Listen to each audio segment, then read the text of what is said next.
There is a purchase you made that had nothing to do with money, and if you are honest, you did not buy the thing. You bought the reaction, the relief, the inclusion, the moment they looked at you differently. Maybe it was a dinner you could not afford, but saying no felt heavier than the bill. Maybe it was a gift that stretched you thin because you needed them to feel something when they opened it. Maybe it was a trip, a round of drinks, a contribution you quietly could not handle. And on the surface, it looked like generosity, but underneath, it was a transaction, not for the item, for the feeling that came after, the brief certainty that you were enough. Today we are going inside that transaction, the one nobody talks about, the spending that is not really about money at all. Welcome to Polished Emergency. Level 1, the purchase that was never about the thing. Let us start with something simple. When was the last time you spent money because you were afraid of what would happen if you did not? Afraid of being left out, afraid of being difficult, afraid of what the silence might mean. This does not start with carelessness. It starts with fear. Psychologists call this socially motivated spending. You are not buying something, you are maintaining something.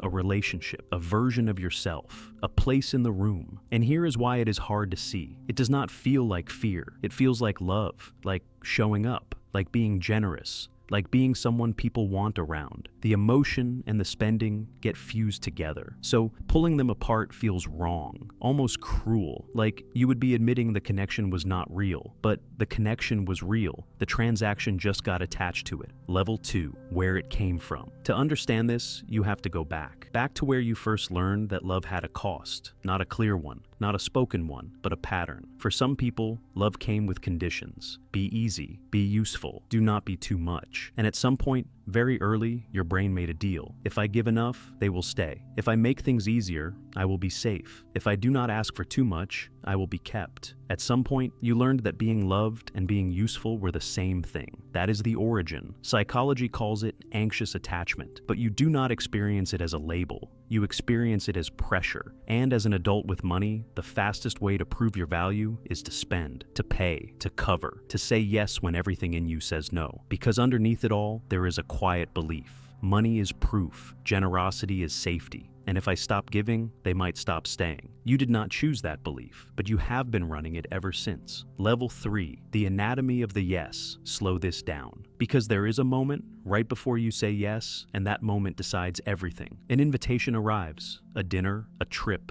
a plan that does not really fit your numbers. And before you finish thinking, your body reacts. Tight chest, small rush of warmth, a quiet fear of being the only one who says no. Stop for a second. Think about the last time you said yes when you already knew the number did not make sense. That was not logic. That was your nervous system. Neuroscience shows that social rejection activates the same regions as physical pain. So, to your brain, being left out is not small. It is a threat. So, you say yes. Of course, I will be there. And later, you fix it. You move money, delay something. Tell yourself, next month will be easier. You make the yes work even when it does not. That is not weakness. That is protection. You protected the connection. The cost just happened to be financial. Level 4, the people you do it for. Here is something uncomfortable. Not all relationships cost you the same. Some feel easy. You give and it feels like choice. Others feel like insurance. You say yes because you are not sure they would stay if you did not. You give because being generous feels safer than being equal. You are not just trying to be liked.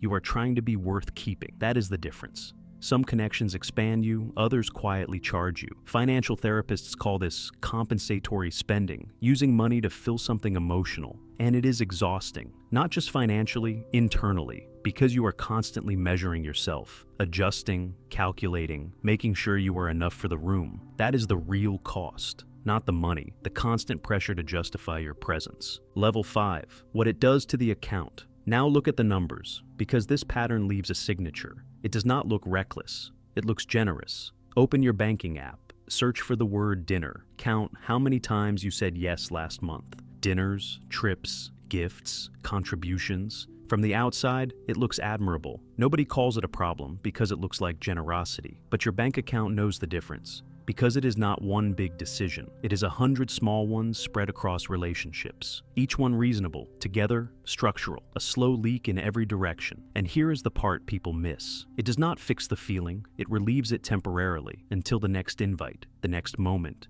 the next yes that feels safer than no. And the cycle repeats. Level 6, the relationships that survived. The no now, think about something else. The people who stayed even when you did not spend, they did not need the proof. They stayed because of you, your presence, your attention, your history. Those relationships did not require transactions. They held without them. The right people do not need proof, and the wrong people will never be satisfied by it. This is what anxious spending hides from you, that you are enough without the extra. That connection can survive honesty. That no does not always cost you everything. Psychologists call this earned security. You build it slowly. You say no once, and they stay. Then again, and they stay again. And eventually, your nervous system learns something new. The deal changed. You do not have to pay to be kept. Level 7. The audit and the after. You do not fix this by becoming less generous. Generosity is not the problem. Fear-based generosity is. Real generosity feels like expansion, like you have something and you want to share it. Fear-based generosity feels like relief, like you just avoided something. That feeling is your signal. So here's where you start. Run the audit. Look at your last few months, not to judge, just to see. Name the pattern, then try something small. Not a big boundary, a quiet no.